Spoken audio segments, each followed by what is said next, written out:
গণবিদ্বেষী ইজারা, গণবিদ্বেষী ইজারা। আর যারা প্রতিবন্ধী জাতি রয়েছেন, যারা মুক্তিযোদ্ধার সন্তানরা রয়েছেন, স্টুডেন্টরা রয়েছেন, যারা অসচ্ছল গরিব ভিক্ষুক, তারা এই ইজারা ঘাটে যে টাকা দিতে হয় এটা যেন মওকুফ করা হয়। কোটি টাকা দিয়ে ইজারাদাররা জেলা পরিষদ থেকে যে ইজারা তারা নিয়ে থাকেন, কিন্তু সেই সাথে নাগরিক সেবার যে শর্ত রয়েছে সেই নাগরিক সেবাগুলি ইজারাদাররা দিয়ে থাকেন না। জেলা পরিষদ বা সম্পৃক্ত যারা দায়িত্বরত রয়েছেন রাষ্ট্রের এই নাগরিক সেবা দেখার জন্য, তারা আজ পর্যন্ত 54 বছর হয়েছে বাংলাদেশ স্বাধীন হয়েছে। এই 54 বছরের মধ্যে পান্থশালা ফেরিঘাটে লক্ষ লক্ষ মানুষ প্রতিদিন আসা যাওয়া করে। এই মানুষকে আর্থিকভাবে এবং মানসিকভাবে আপনার নৌকার মালিক যারা রয়েছে, ড্রাইভার যারা রয়েছে, মাঝি যারা রয়েছে, ইজারাদার যারা রয়েছে, তারা মাঝে মাঝে তারা অকথ্য আচরণ করে সেগুলি ভাষায় প্রকাশ করে। আপনারা জানেন মাঝে মাঝে কারো কাছে কোনো ভাড়ার কমতি থাকলে তাদেরকে পানিতে নামিয়ে দেওয়ার জন্য দুর্ঘটনা হয়েছে। আপনারা জানেন ইজারা এটা সরকারের একটা আয়ের উৎস, দেশের উন্নয়নের জন্য আয়ের উৎস, এটা আমরা হাজারবার মেনে নেই। কিন্তু এই কোটি টাকা ইজারা নিয়ে এই যে আপনার পান্থশালা ফেরিঘাটে এখানে আপনার কোনো ঘাট নেই, নাগরিকরা তারা ভালোভাবে নৌকা তুলবে, নৌকা থেকে নামবে, এই কোনো ব্যবস্থা নেই। কারো যানবাহন নিয়ে তারা যদি নৌকা পারাপার হইতে চায়, নৌকাতে গাড়িগুলি তোলার ভালো ব্যবস্থা নেই। আপনারা জানেন শীতের রাত্রে, কুয়াশাচ্ছন্ন রাত্রে আপনার নৌকাগুলি রাস্তা না চেনার কারণে তারা ভুল পথে অন্যদিকে চলে যায়।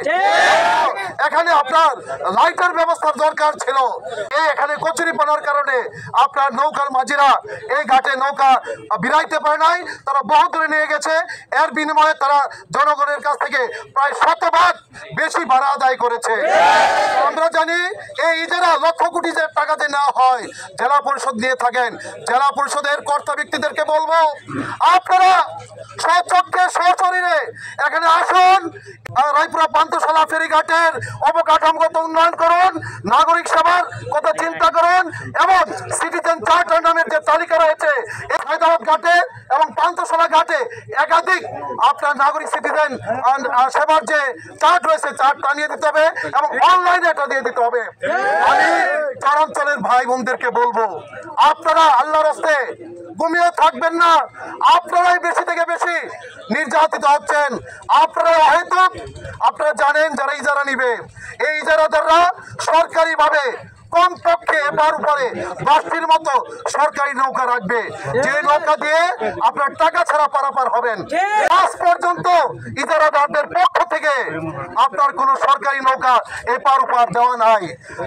রাত যখন 10টার পরে হয়ে যায়, 9টার পরে হয়ে যায়, তখন 5 টাকা 10 টাকার ভাড়া তারা 100 টাকা পর্যন্ত নিয়ে থাকে। তারা সূর্য ডুবার আগেই তারা এখান থেকে চলে যাবে, কিন্তু রাতে 10টা পর্যন্ত তারা বসে বসে টাকা আদায় করে থাকে।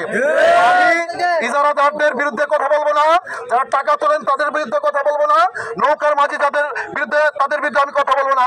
আমি কথা বলবো আপনারা যারা চরাঞ্চলের 6টা ইউনিয়নের লোক রয়েছেন, আপনারা কেন এখনো ঘুমিয়ে আছেন? আপনারা কেন এই অন্যায়ের প্রতিবাদ করছেন না?